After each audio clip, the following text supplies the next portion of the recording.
Welcome to the Thursday Theatre of Thoughtfulness, I think is what I've christened it. That'll do. And interesting week it has been in the markets, given what we all seem to be waiting for. And that is, of course, news on this Omicron thingy, whether it's going to be as bad as potentially it could be, or whether it's going to be a little bit more benign than previously thought.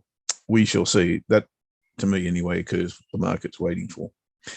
Let me see. There have been some moves, of course, up and down. Generally, I think the momentum has been risk off, the risk sentiment anyway. You can't see me. My video appears to be on. You can't see my charts. Okay. That I can understand because I haven't shared them. But seriously, my camera's not on. Wonder why. Should be able to see my charts. G'day, Paul P. It's black. No video, full stop. So no charts. Charts are good. Thanks, John.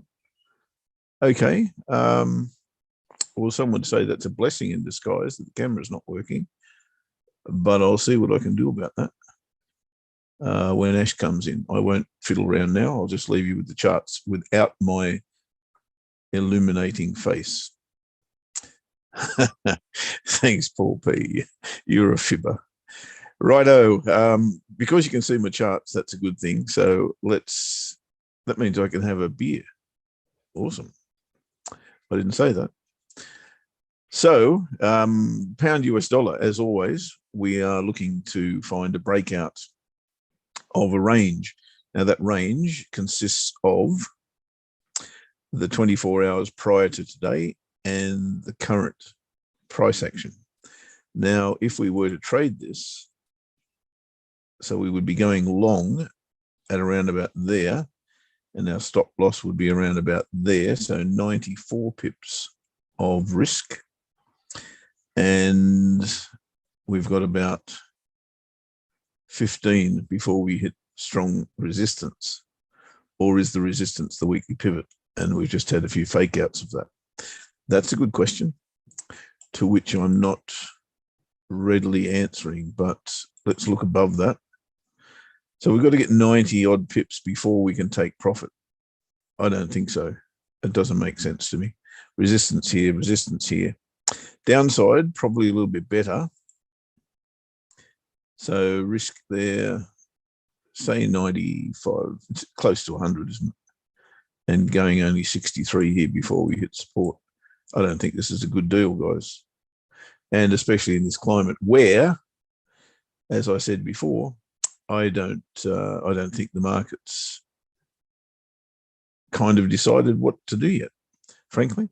Yes, I think the sentiment is risk off, but I also see a lot of ranges forming now after this momentum has gained a little bit over the week. So I'm kind of thinking range trades rather than breakouts. So in other words, burglars rather than, what do I call the other ones? Burglars rather than convicts. Convicts? No. What a jailbirds. Jailbirds. That's it.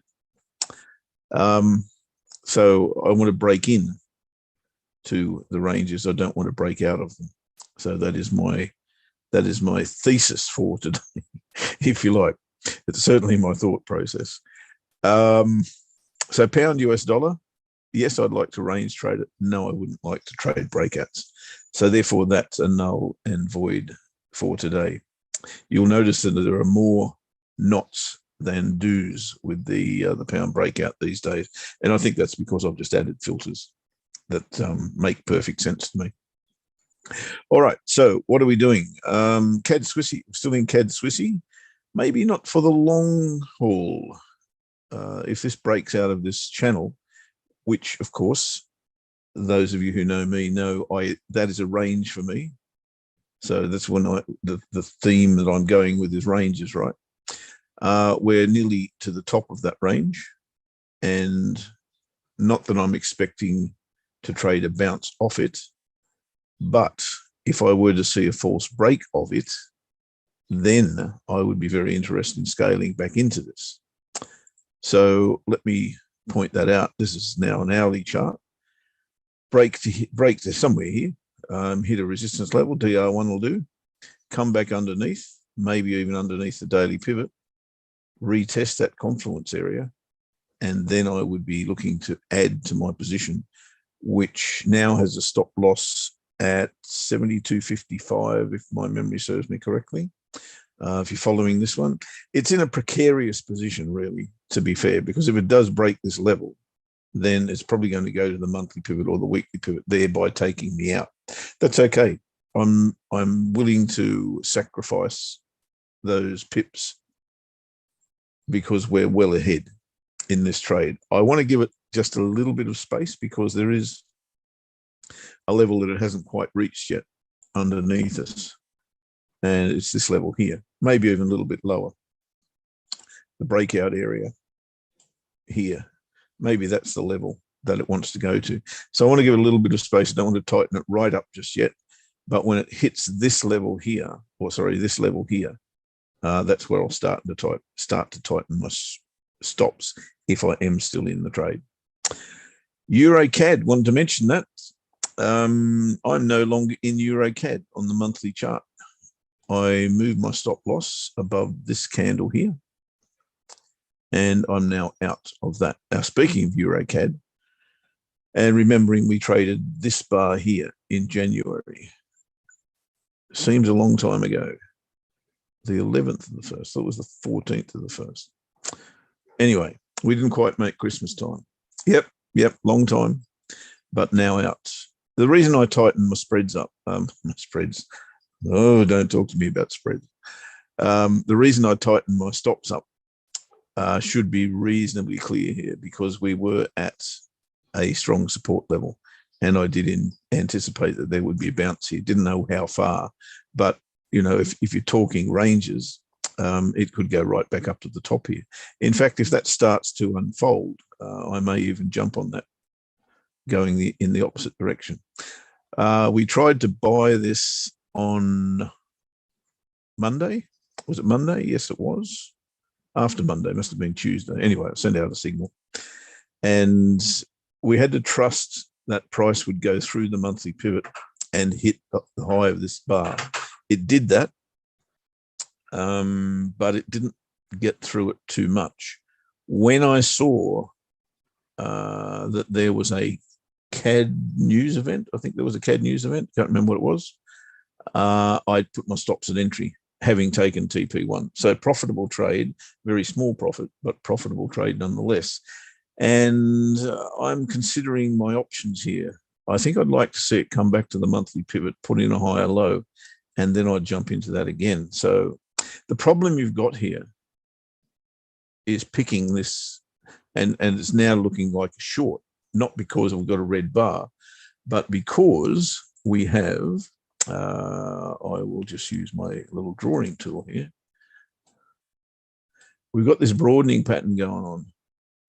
And again, to me, that's a range. So until it breaks that range, I'm not interested in trading it long now. I was happy to trade it long here because we hadn't hit the top of it, as long as I could take my profit there, which I did.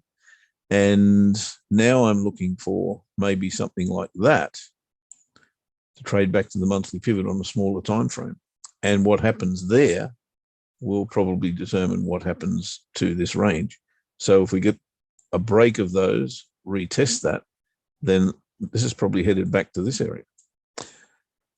Who knows? This is all, of course, speculation, and I'm just telling you what my thought process is. So I think we're at the top of a range right now, so too tough for me to go long. But that is in my head longer term because of that monthly chart. What else have we got? We've got a whole bunch. We had 13 game changer bars today, and not one of them did I want to trade. Why? Well, it was because of pretty much what I've just described to you. I think we're at the tops or bottoms of ranges, and I think we're going into ranges.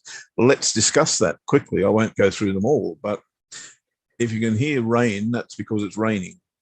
Funny thing that. Kiwi Yen, look, this was probably the pick of the week, I suppose, had it set up to trade short. And it hasn't really done that so much. It's kind of mucked around, and it didn't really set up anyway, because I didn't get what I wanted off here. You really want a weekly pivot or a monthly pivot test on a green candle that looks something like that, maybe. Something like that sitting over here would have been lovely, and that would have been an entry point. But it hasn't done that. And like I said, with this momentum pause, I believe, that we're getting, I think we can safely now look at ranges. So this is interesting to me. We're on the daily pivot. If we come back here and put in a higher low, happy days. I'll look to trade that to the high side. Aussie Yen, exactly the same. We've got a clear range in here. We've hit the daily pivot, back under here, higher low. Maybe we've already got the higher low. Maybe it's already there, but too tough to enter. Trading straight into an untested daily pivot. Got to see something happen here. So that's not for me yet. Cad Yen, exactly the same thing. It's very, very difficult to imagine trading the Cad versus the Yen at the moment, because oil seems to be catapulting downhill. But I've also got a little interesting chart on oil that suggests to me that it is at a support level. I've got no idea why the yen would weaken at this point, given its strength throughout the week.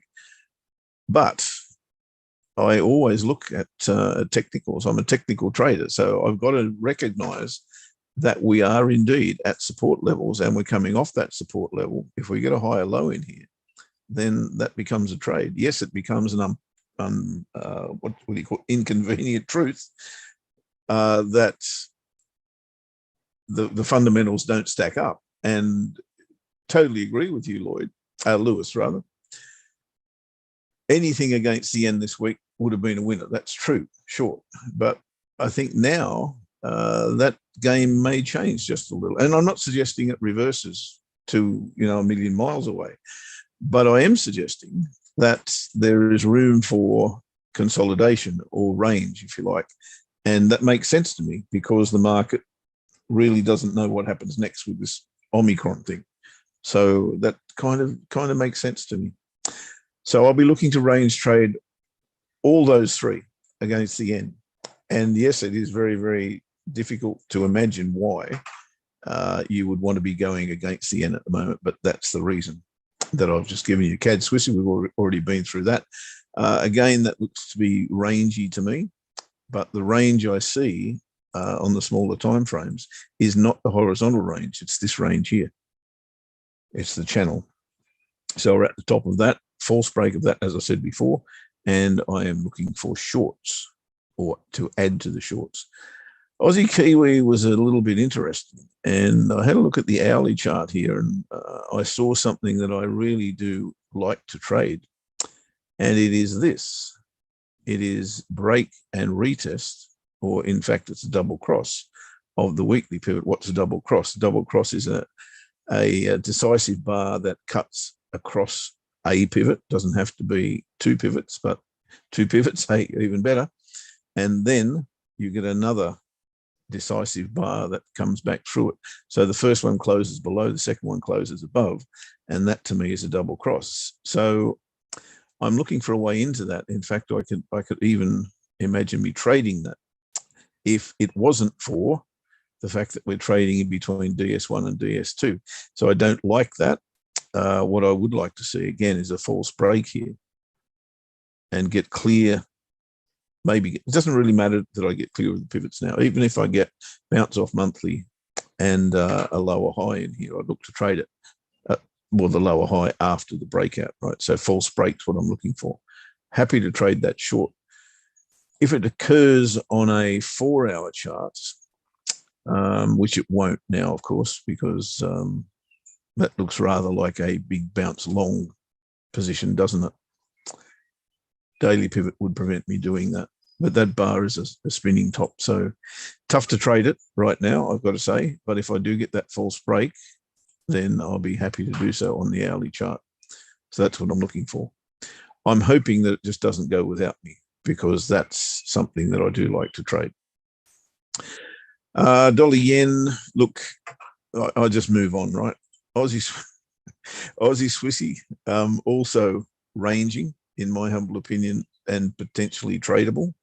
I can see this daily pivot bounce, come back to here, give me a higher low, and then away we go on Aussie Swissy. And, you know, same applies. You're talking a complete reversal of market sentiment, which to this point this week, and probably the end of last week, has been risk off. And I'm not suggesting the market goes risk on.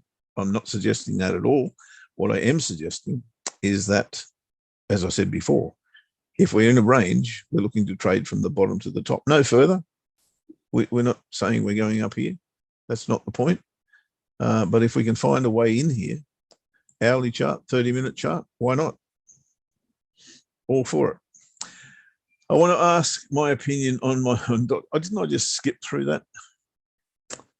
Dollar yen, righto, let me have a look.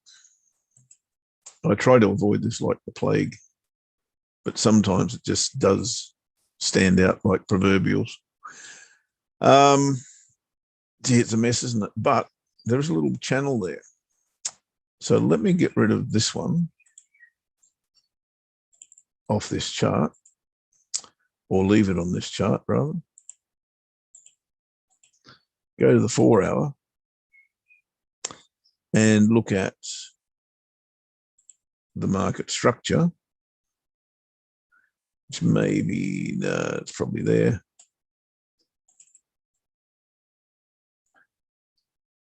It's not brilliant. This didn't make it, did it?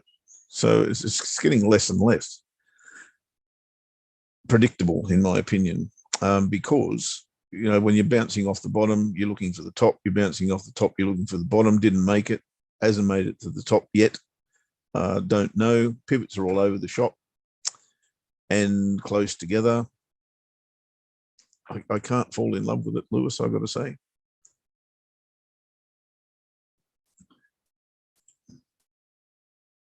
I can see a support level, but all I see is a mess. All I see is a mess, mate. Monthly pivot would be a nice target. It's untested, got that, but hang on, only the second day of the month, so that's not unusual, right? I've got to say there's resistance ahead. If I were to trade this long, I think I'd want to see it get back down to this, although it's been there, hasn't it? I see what you're seeing. A bit of a double bottom here. So a higher low, as long as I can take profit there, makes sense. But would I be jumping in on it? No, I'd much prefer to trade the Aussie CAD or Kiwi against that, because it's a complete reversal of market sentiment. But not, as I said, I don't think the market sentiment will go 100 miles and flip from risk off to risk on for days. It will just, in my opinion, go from risk off, where we've been, to neutral. And neutral means consolidation for me. And for that reason, ranging is really what I want to do. We spoke about Aussie Swiss, pound Aussie. Look, pound Aussie is really interesting, this chart anyway. If I have a look at the weekly, now I'll go to the monthly actually. If we go to the monthly and go a little bit wider, this really is primarily bearish. Okay, we've had a decent rally, and we've had a decent rally. Then we've had a false break of a monthly trend line. Then we got back above it, and now we've bounced off it. Again, I can see consolidation. But if I look at the weekly chart, I can see we're at a reasonable resistance level. If I draw a line across there, you can see that it has got form right across the board. So I'm thinking short here. I just need a way to get in. That's the weekly chart. I've got a double top, little tweezer top, if you like. That gave us probably the trade, really, because that is a game changer bar there on Tuesday. But guess what? It was followed by a game changer bar yesterday. And today, so far, we've got a little bit of buying still going on. This is still in sell territory for me. Let me put another trend line in and see if that's going to hit it. Probably won't. No, it's back there. Yeah, that makes it look a bit tougher, doesn't it? That's not established yet. Yeah, look, I actually like this candle. Looked at it before. Double top, potential lower high on a green bar. There's the problem. The pivots are the problem. So I'm waiting for something on, oh, maybe I've got it already. Maybe I've got a false break on the hands. Yeah, it's tight. You could trade that bar. Cool. 24 gets you, it's only 1-to-1.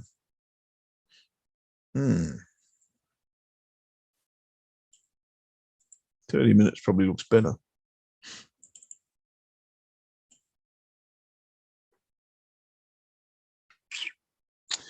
If you trade that on 30-minute chart, you didn't put your entry in the right place, you'd be gone. Yeah.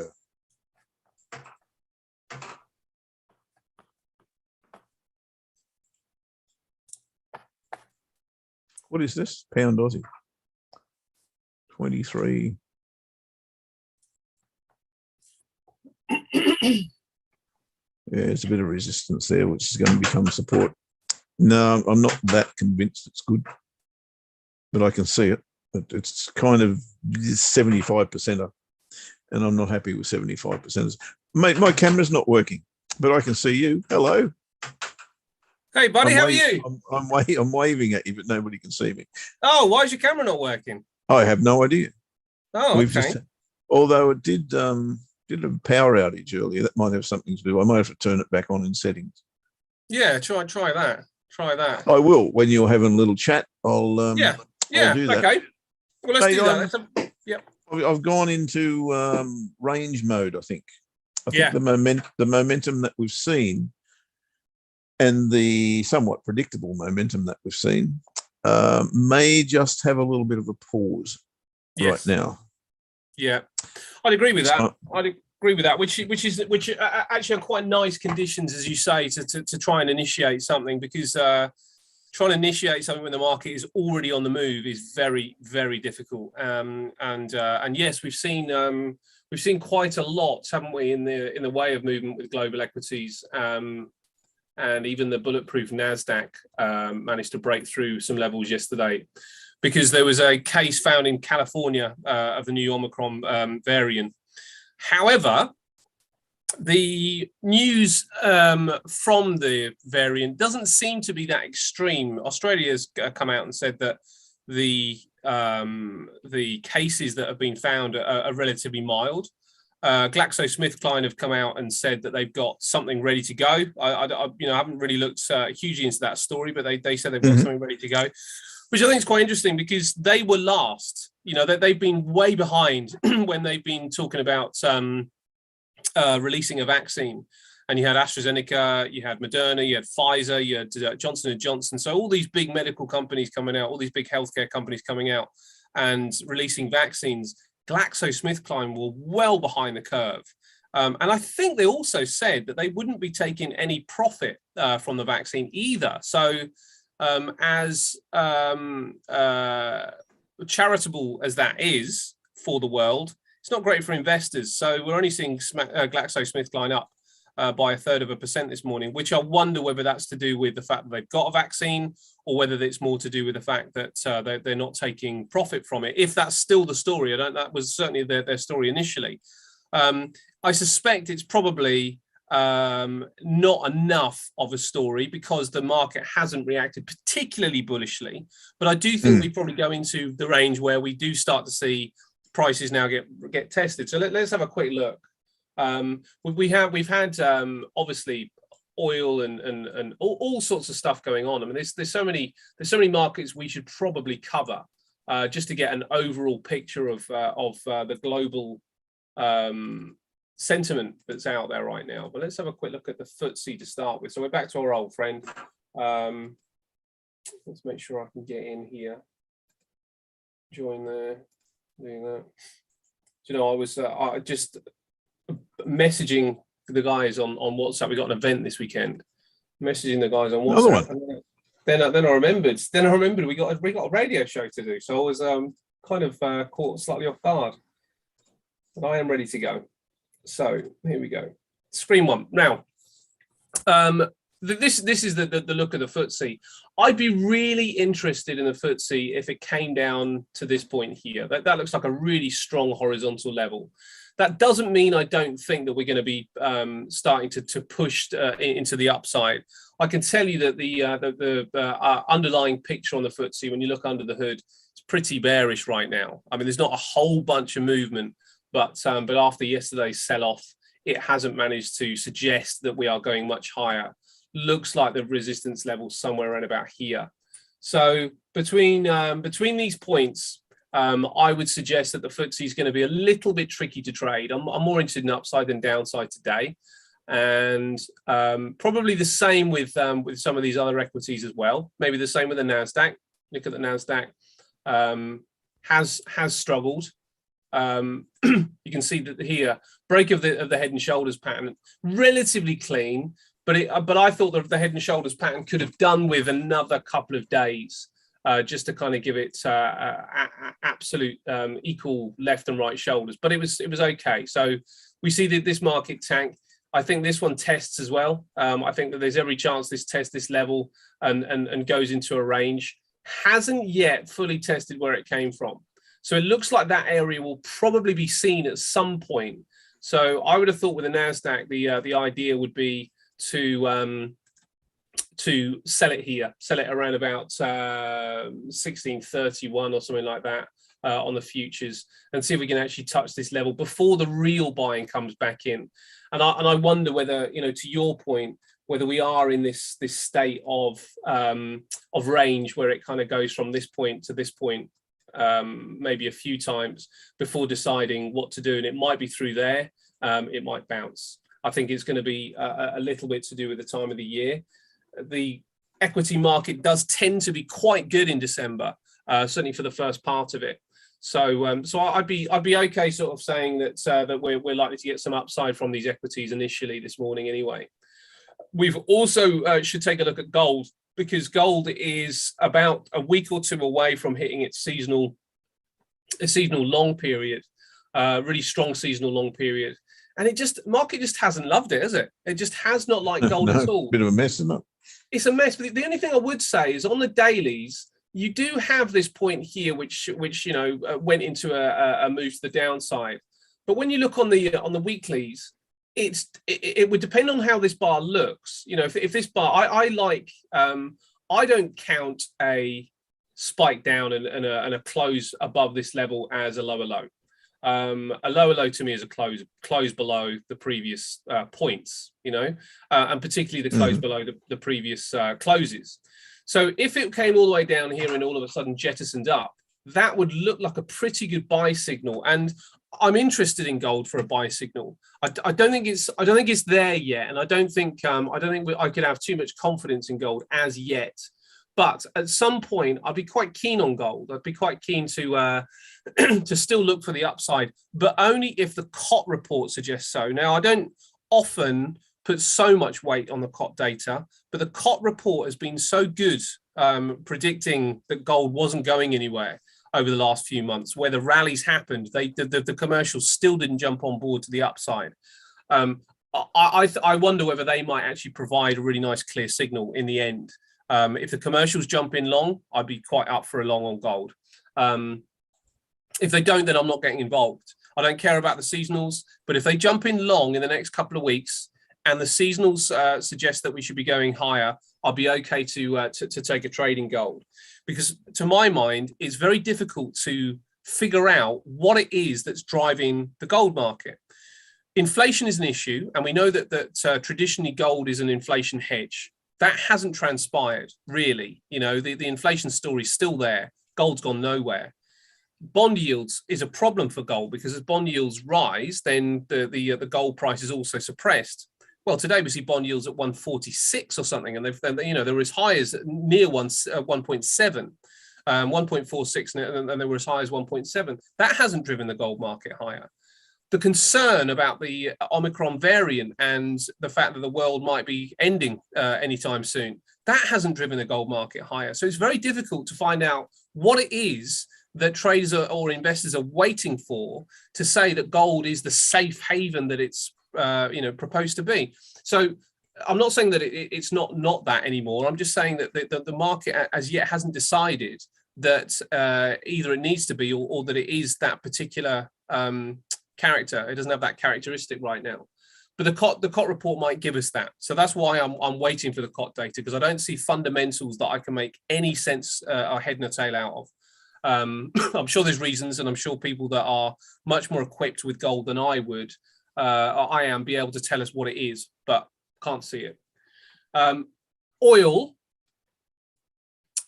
We've got this OPEC plus meeting today, and I think that could be fascinating for oil. Nice place to buy it, mate. Really nice place to buy it. And with oil as well, this could also start to form. We know that what I'd anticipate initially is a look of that, and then probably take off potentially. But I'd like to see a sort of like a head and shoulders pattern start to form here with this as the head. So if that's the head, then it's likely to bounce there. If it can kind of get some traction. And also this is Omicron dependent, and this makes it hard, really, because if you're looking at data points and you're looking at fundamentals, then they tell you a specific picture. When you get these shocks in the market that are unpredicted, these acts of God, if you like, volcanoes erupting, COVID-19 stuff going on, war, whatever, potentially nuclear weapons being pointed at a certain country, anything like that. It then reprices things against the data. It's very difficult then to grab what the data is saying, because the data is only really looking at a market and a world that has been going in on a specific track and a specific path. But with Omicron and everything else, they have to recalibrate and recalculate what that path may look like. And without knowing there you are. Without knowing what that is, what it is going to look like, then it makes it difficult to make a clear decision about what to buy and where to buy it. But this does look like a good point for oil. Does BTC split people up when looking at gold? Possibly, mate. Yeah, it's possible. And this is the thing. I just don't know. The world is really in a different place this time.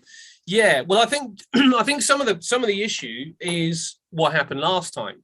Everybody got so worried about coronavirus last time, and this is the thing: oil down, obvious, right? Because travel and everything else could all of a sudden start to halt again. So that puts pressure on that.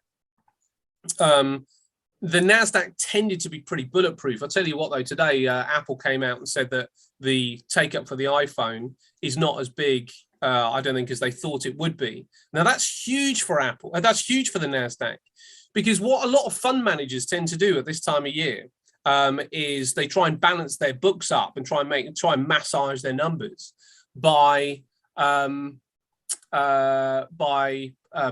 stuff that has been working. Has been working out all year, and Apple would have been one of those particular stocks that have been working out all year. Because if you look at the Nasdaq and you look at the FTSE and you look at the S&P or the Dow, they tend to be weighted with the bigger companies. They'll move because the bigger companies are moving. Apple doesn't do well, then the whole equity market, the whole Nasdaq will underperform. Because there's a huge knock-on effect to supply. So that would also suggest that the NASDAQ hitting a level of resistance would probably be a good sell point to bring it down again, and it probably will come down. So there's a few things to note there. But yeah, generally speaking, I see things as you do, in a bit of a range, and not a range, sorry, in a situation where it has to consolidate. So we're probably unlikely to get an out-and-out situation where it's just going to dead cat bounce anymore. Well, the dead cat bounce was on Monday. The dead cat bounce is over. Now what we need to see is some consolidation. And if the consolidation actually manages to transpire, then we can start looking at the longs in a bit more of a safe environment. Because ultimately, what we've really covered, apart from gold possibly, actually gold the same. What we've covered are markets that tend to go up. They tend to move to the upside. So the upside tends to be the safer way to play it. But of course, we know the story of going upstairs and coming down an elevator. How long does that elevator travel for? That we don't know. But if it consolidates here for a little while, then we probably will get a bounce in oil.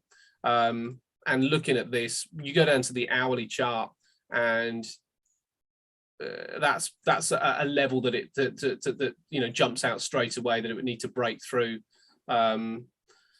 $70 a barrel, I would have thought it's pretty much out the woods, and this could also end up being some sort of complex inverted head and shoulders, and we want to look for these patterns because if it managed to kind of make its left shoulder around here, the right shoulder around here, then that would look pretty good. If it came down and did that would start looking a lot better for oil. And we want to look for these patterns because we are needing to have some accumulation at this particular phase. Obviously, the Fed don't help either with US equities. The Fed doesn't help by talking about tapering and interest rate hikes and stuff like that.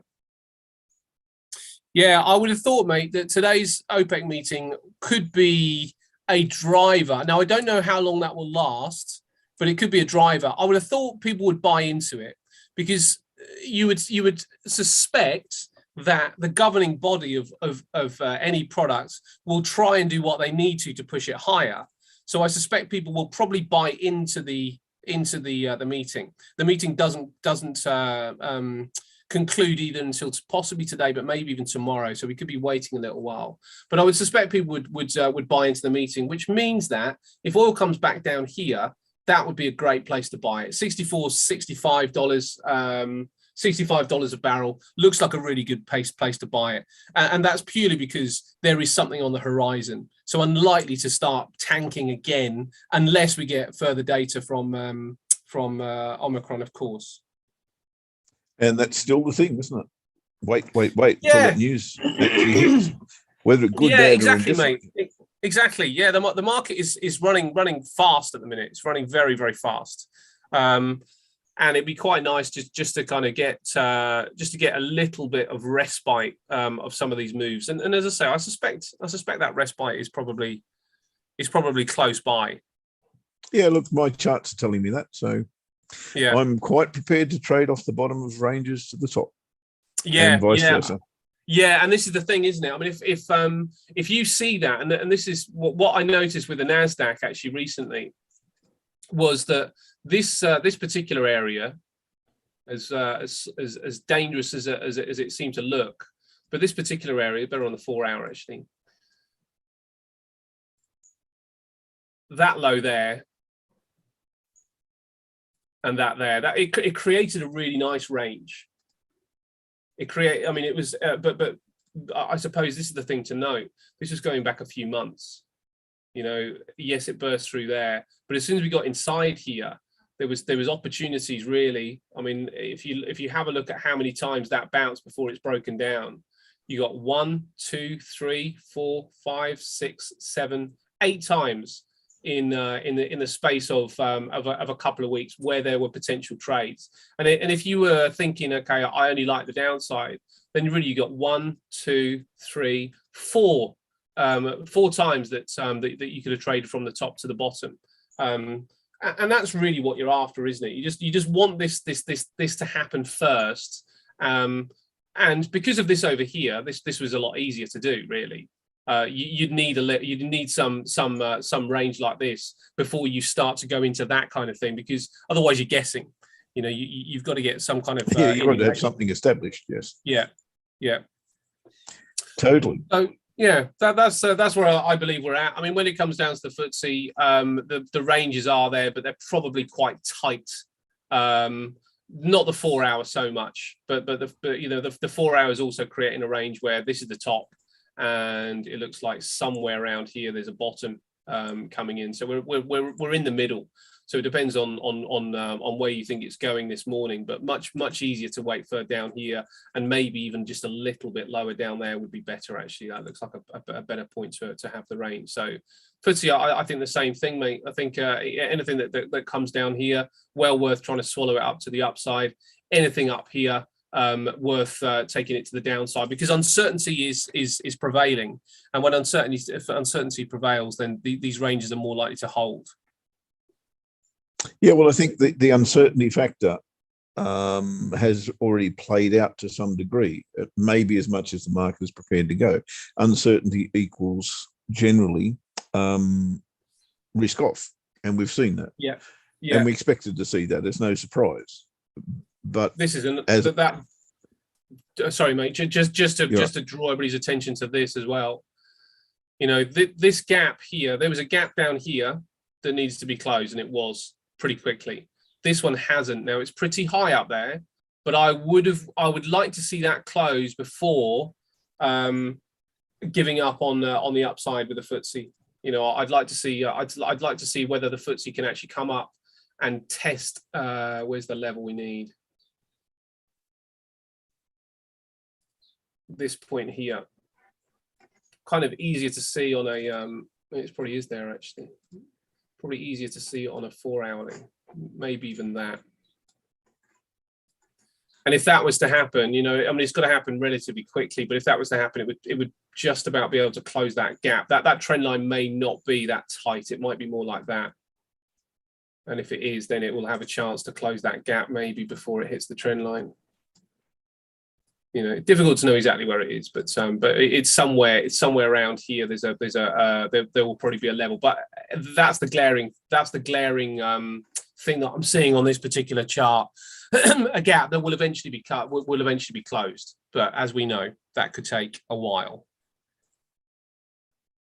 Indeed, I think actually they may have closed now. I can't remember. The euro versus the dollar still had 2 gaps left up until a few months ago. Haven't checked it. And they're going back maybe 3 years. Right, like that. Yeah. So, yeah, it's not always the case. Gap trading, where I first did a course and worked for that establishment actually later on, used to have a gap trading strategy. Yeah. Which was just a Monday morning thing. And I think I lost 9 out of 10. So I was cured of gap trading fairly quickly in my career. Yeah. I remember the first course I went on, where I met Chloe actually, first live course that I went on. They were teaching about stock trading with gaps. And it was all about closing the gap. And I found it so unbelievably confusing. Because they were literally sort of like trading the open. It wasn't sort of gaps that could last a long time. It was to sort of say if it gaps down, then they're sort of like they're trading it back up to close the gap. It was a scalping kind of technique.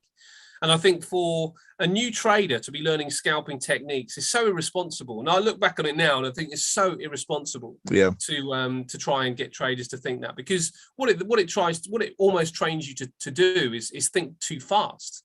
And with trading, thinking fast it can happen, but it's something you should ease into rather than be thrown straight into, unless they say, quite strictly, walk you through hands held.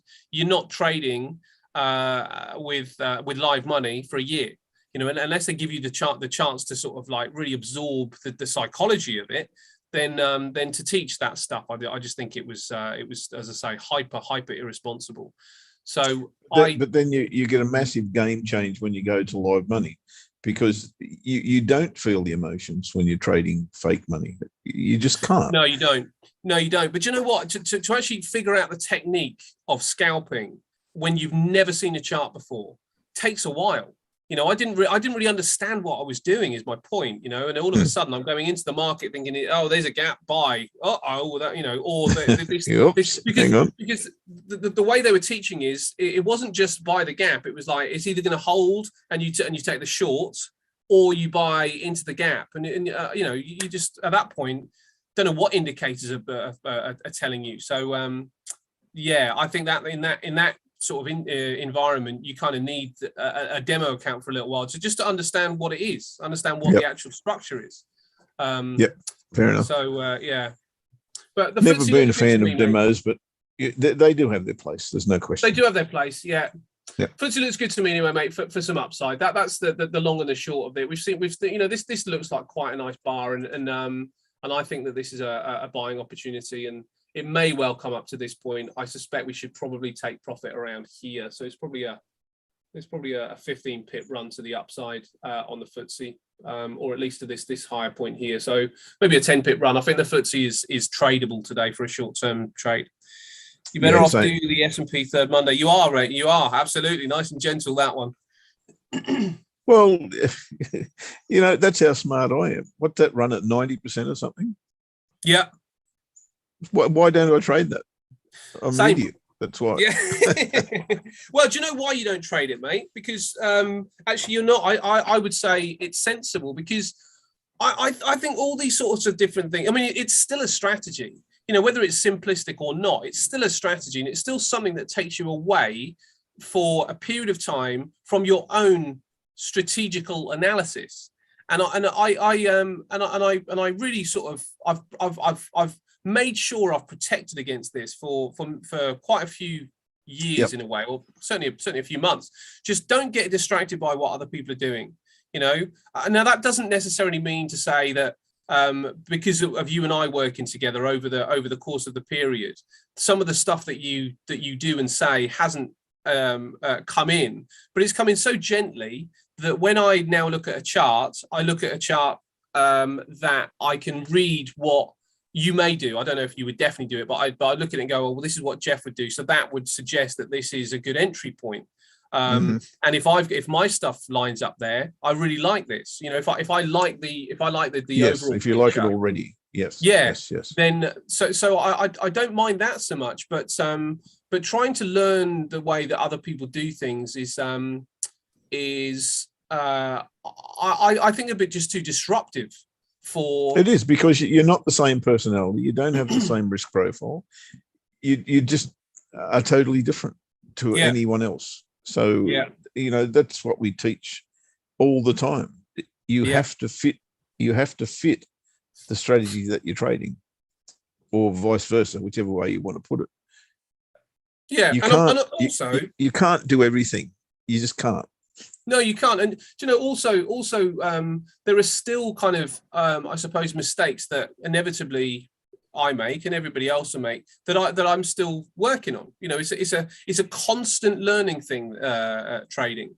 And it doesn't mean that you don't make money. It just means that you can make it either easier or there's more you can make. So there are still things that I'm fully aware that need some further time on, and I'd prefer to make sure that is done. Absolutely, and that's rather than you work on yourself. Exactly. Rather than someone else's stuff. But as I think that thing that Lloyd puts up, and I say it all the time, I can never remember what it is. His little mantra is be guided by other people, or something like that. Whatever it is, can't remember.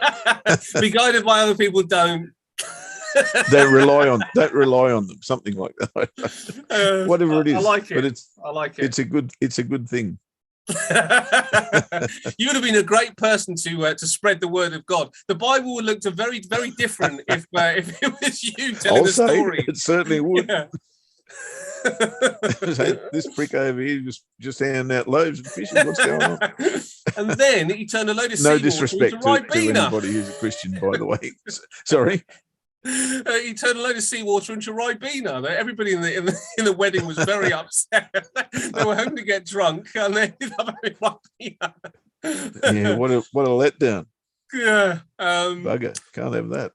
So let's. Should we get to the quiz, mate? I don't know. I think so. Yes, I think so. No, look, I think I've just made it perfectly clear that I don't know that the market's going to reverse, and I don't think the market's going to reverse, but I do think it's going to pause. And if that means we can trade off the bottom to the top, not of the big moves, but of the current ranges that are forming, and they're forming. Don't worry about that. Just make sure you can recognize those ranges. They may not be horizontal levels. They might be channels. They might be triangles. They could be, what's that shape, Lewis, that we want to find on the chart and never can? He'll get it. He'll get it. This could be one of the questions. I won't wait for the answer. He might not be listening. Anyway, it won't be one of the questions, but let's go to QM. Now, I did remember what it was.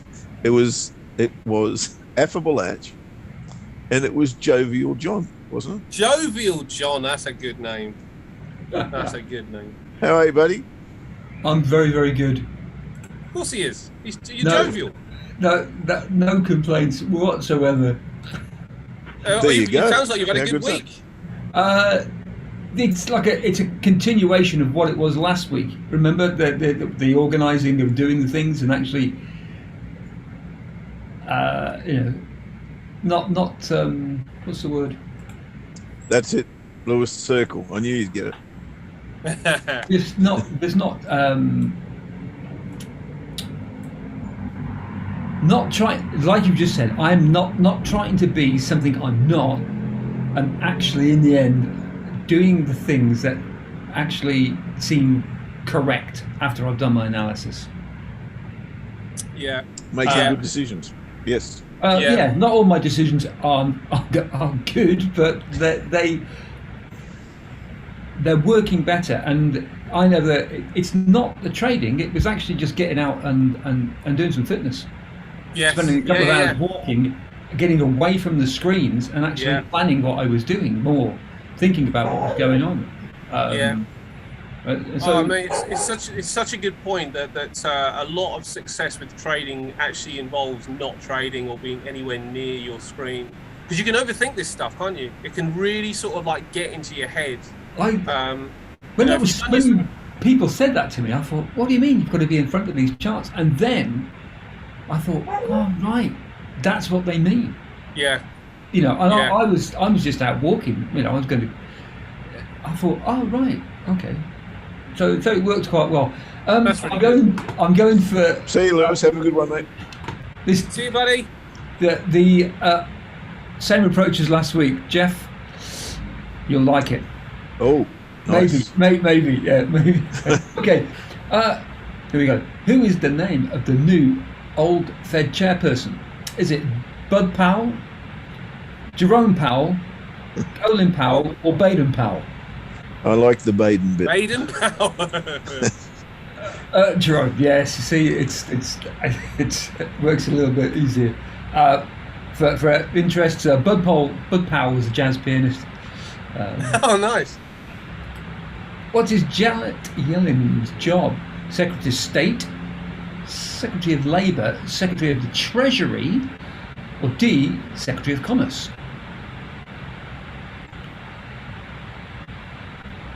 I can't find the thing. What thing? That thing? CV. That's CV. Where do I get V from? That thing. I can't find that thing. It is C. Bit of a. Oh, now I've heard of trick questions. Now there's trick answers. No. Sorry. Typo. Obviously, too much of the stuff. Who is Andrew Bailey? Is he Governor of New York, Governor of the Bank of England, Governor of Parkhurst Prison, or Governor of Jamaica? B. Yes. Where's Parkhurst Prison? Parkhurst Prison is I think it's in London. And I'm not sure if it's the setting for Porridge. Well, then that's where he bloody belongs. No, because I don't think it is, mate. Because I think Parkhurst is. I think Parkhurst is because with the Reggie Cray was in there for a while. Pretty sure it's got some pretty nasty characters in it, and I thought Porridge was based around people that had done petty crimes. Oh, okay. I'm not sure. No. I just. Okay, a serious question. Which one of these guys got rid of the gold standard? Oh, that was We have done this before. We have done this before, gentlemen. Yeah. Oh, I do like a multiple choice. Yeah, I've got some hope. Which one of these currency pairs is not a major? Look at the answers roll in. It's tight. It's tight. Ah, tell you what, when you give us these sorts of questions, we all look like geniuses. Well, that's the idea. No, I know you have Posting. made us look pretty bad on YouTube for the last year. John. I thought the There you go. markets are so sort of. Oh no! I thought, right, okay, let's do something which. Yeah, not too much brain power needed. Which is Well, the thank, world's thank God you don't need intelligence to be on YouTube as an influencer. Clearly. newest republic. Croydon, Chad, Barbados, or Chile? The world's newest Republic. Yeah. Okay, yeah, I know that.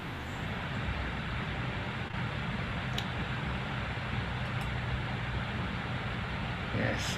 Well, it can be neck and neck. I think it could be one of those Olympic 100-meter Yes, races. you where can you've got have, to to get have a multiple choice question or whatever they're called. who is president of the European Central Bank?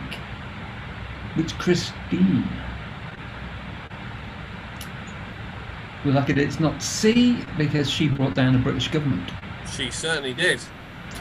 She didn't see it coming either. No. She should have seen the top one. The top one's a psychiatrist. Should have seen it coming. Which of the following is not a central bank?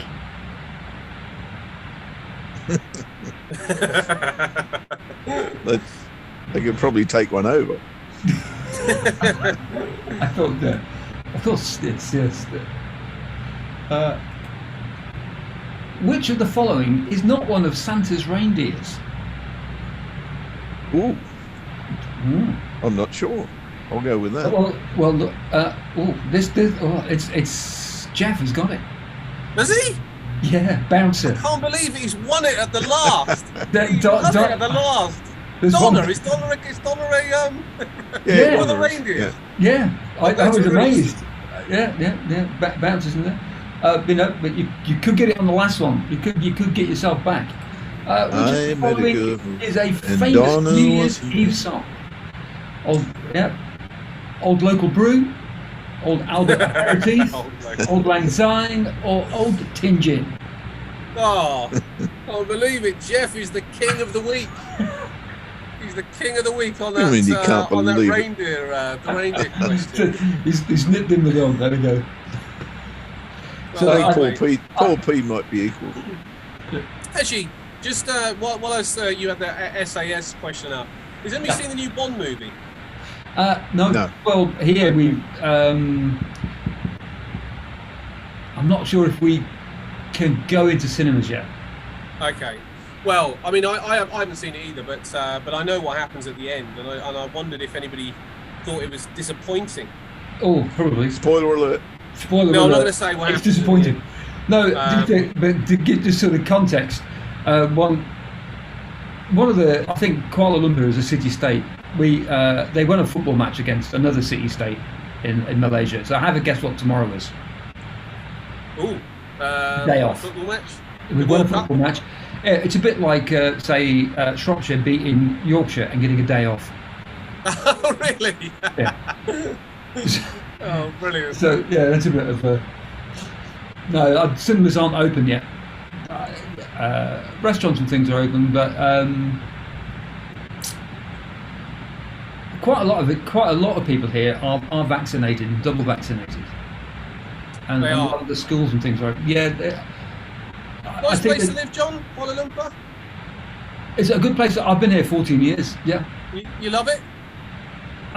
Yes. You do. Will I go back to the UK?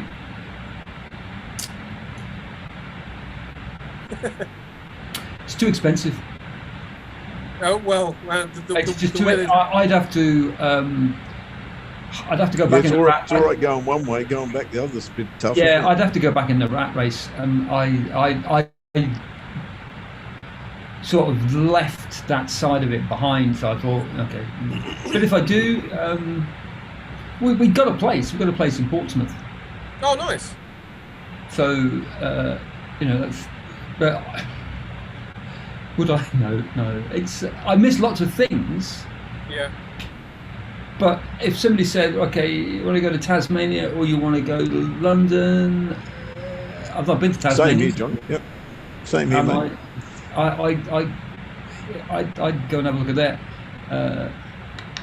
I spend too much money in the UK, but I'm looking forward. If we can travel next summer, I'm looking forward to coming back because I got a lot of mates that live in Brighton because the school I taught at was just on the outside. So looking forward to that.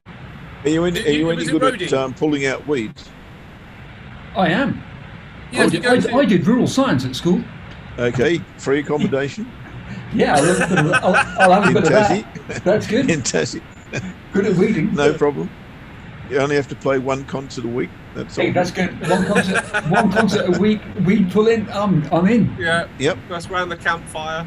Yeah. Now that weed is not weed. Not the weed. good It's like that's not, No, that's why it's one concert a week. that's right. Yep. So, just to get back to the markets, then any sort of final thoughts from either of you two, really, of what you're doing, what you're looking at, and what you'd be kind of thinking about going forward? I'm in a short at the minute on the Nasdaq. You're still short. Very good, mate. Very good. Yep. Well done. I'm long pound against the New Zealand dollar. I'll keep that and see what old Governor Bill Bailey says on the 16th of December. Yeah, do you know, mate? I was remembering that trade when I was analysing the Kiwi, and I was remembering you had that on, which is a brilliant trade, by the way. I mean, it took off, didn't it? I haven't seen it recently, but I saw it just take off. It's had a pullback, but I've used it as like a trading example for me. I can trade long. Yeah. And hold it, and I there's so many things that I've done. I haven't done them wrong because if I hadn't have done them, I wouldn't be learning. Yeah. That I've done, some of the stupid things I've done over the last 20 months is, I'm looking back on it and giving it, what on earth were you thinking at the time? But actually, I wasn't thinking. Yeah. That's how I got to 65, mate, by 64 years of mistakes. Yeah. I'm hoping to get there as well. I'm not that far off it. No, I don't mean trading. I mean just in general. Yeah. So that's what I'm looking at, and I've kept the same plan. I look at stuff in the morning, and then that's it. I'm off and do the other things. I look at the London Open, but I spend my time in the London New York crossover and through because I can, and then in the morning I just have a bit of a rest. I'd actually like to do that myself, but it's too late. That is one of the reasons why I wouldn't move from KL. Is that if you can, on certain days of the week, you can do all three. You can't do it the whole time because you get tired, but you can if you know that like tomorrow is like no interest farm day. I've got right. I can be awake. I've got lots of little names for it, but I won't say them online. Not that I don't take the trade. That buy it, but I do follow it. I used to trade. It used to be awesome because it used to just power, man. As soon as that number hit, it just went, and it went in one direction. Yeah, I'm not a financial analyst, and I never will be that sort of thing. But at the minute, I genuinely think that they're in a bit of stuck. And if they cut this, they're going to do that. So I just think people are leveraged up to the hilt in these markets. Yeah. And as horrible as it might be, I want the Nasdaq to crash through. And countries. Yeah, absolutely. Well, and that's the huge concern, isn't it? That it will crash through the floor because of that very reason. And it's tenuous. The whole kind of structure is very, very tenuous. But these things, they take a while to transpire, but when they do, it'll probably be a shock. Somebody will fall because what happened to Evergrande? They that story's been conveniently forgotten, isn't it? I've spent some time in China because obviously, and the amount of construction of stuff, and nobody lives there. It's just unreal. I mean, they can build things very quickly and things like that, but it's quite scary. Future proofing, mate. Yeah. Supposedly. A lot of it falls down. They play a very, very long game. Very long game. So, okay, well, should we wrap it up then? If because the market is pretty quiet, which is okay, and I think we've covered up where we would be interested in buying and selling, and I think that's okay, and I think that we've got a general idea of direction, which is obviously down for right now. Even though I do think a little rally today is likely, but a very, very small one. I'd be interested in playing out. But I don't think the market's turning as yet, as I don't think anybody else does. I think we need to consolidate. Not a bad day to make some money, but I'd get in and out fast today if I was advising anybody. Yeah, pretty much the same. I'm just looking, identify the ranges and to trade the ranges. That's what I'm looking to do. Yeah. Nothing more. And if I don't take another trade this week, hey, doesn't matter. So be it. Got all month. You bet. The month of December, my God. Yeah. We only got this week, next week, and the week after. That's it. So 2 more Thursdays, haven't we? 2 more quizzes, John. Yeah, it's more of the same sort of joviality. Brilliant. Excellent. Yeah, I think we can deal with it. It's better for us all, I think. Yeah, that's fantastic. All right, guys. Thanks so much, as always, for being trading buddies and joining us in the show. Thank you to Angel for looking after us all week. Have a grand weekend. And obviously, particular thanks to you, Jeff, for being my trading buddy. Have a good one, buddy, and I'll see you on Monday. You too, mates, and everything you've said. Thank you all for being our trading buddies. And Paul, Scotch Thistle, look it up. I've got shitloads of it. Have a great weekend. Bye-bye.